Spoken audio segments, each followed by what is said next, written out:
Ուշադրություն, հայ ժողովուրդը մի մեծ ընտանիք է, մենք բոլորս քույրեր և եղբայրներ ենք։ Ինչպես ցանկացած ընտանիք, հայ ժողովուրդն էլ ունի նախահայր, որից սկիզբ է առնում իր պատմությունը։ Դա Հայկ Նահապետն է։ Ով էր նա, և ինչու մենք մինչ օրս հիշում և պաշտում ենք նրան։ 5000 տարի առաջ աշխարհի ամենամեծ ու հայտնի քաղաքը Բաբելոնն էր։ Հենց Բաբելոնում որոշվեց կառուցել հսկայական աշտարակ, որը պետք է դառնար աշխարհի ամենաշքեղ և ամենաբարձր շինությունը։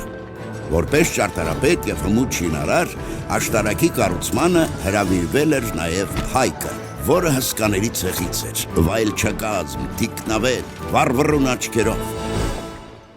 Բայց Բաբելոնի արքա Բելը, որը նույնպես հսկաների ցեղից էր, իրեն հայտարարեց Աստված և որոշեց տիրանալ աշխարհի բոլոր ժողովուրդներին։ Հայկը միակն էր, որ ըմբոստացավ ինքնակոչ բռնակալի դեմ։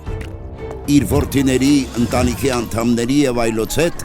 նա հեռացավ Բաբելոնից դեպի իր նախնիների հայրենիքը, Արարատյան երկիրը, և հաստատվեց այնտեղ։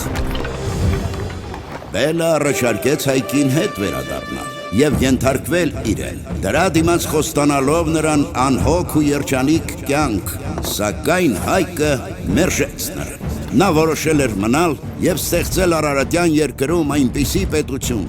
որի հիմքում կլինեն արարչագործությունը, մարդասիրությունը, ազնվությունը։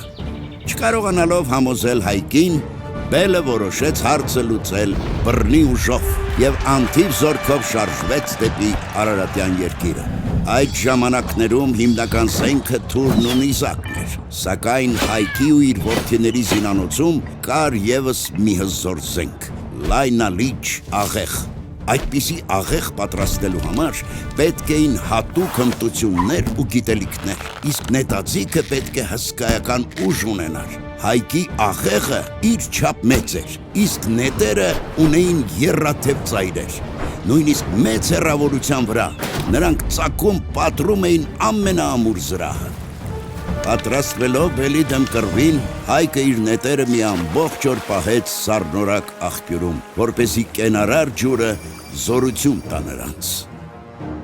Երբ Բելն իր զորքով հասավ հայոց ձոր, Հայկը արդեն սպասում էր նրան այնտեղ։ Եվ սկսվեց կատաղի մարտը երկու հսկաների բանակների միջև։ Երկար ժամանակ կողմերից ոչ մեկին չէր հաջողվում հաղթել։ Եվ ճակատամարտի ամենաթեժ պահին Հայկը գործի դրեց իր հզոր զենքը։ Տեսնելով բարձունքի վրա կանգնած Բելին, նա առաջ քաշվեց, ամբողջ ուժով ձգեց իր լայնալիճ աղեղի լարը և դիպուկ արձակեց եռաթև նետը, որը պատռելով Բելի մետաղյա զրահը կամեց նրան գետնին։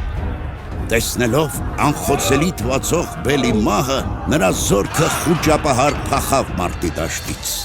Այդ օրվանից Հայկը երկար տարիներ փառքով կառավարեց Արարատյան երկիրը, հաստատելով այստեղ արդար և իմաստուն օրենքներ։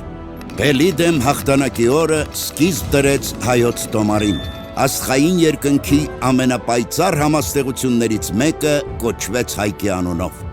Երկիրն էլ նրա անունով կոչվեց Հայք, հայոց աշխարհ, հայոց տուն, Հայաստան։ Մենք բոլորս Հայկի ժառանգներն ենք, մենք միշտ սիրով և հպարտությամբ ենք հիշում նրա անունը, նրա իմաստությունը, նրա սխրանքը, բայց մենք պետք է նաև արժանի լինենք մեր նահապետին, պահպանելով ու պաշտպանելով մեր երկիրը, լինելով ազնիվ, խելացի ու խիզախ։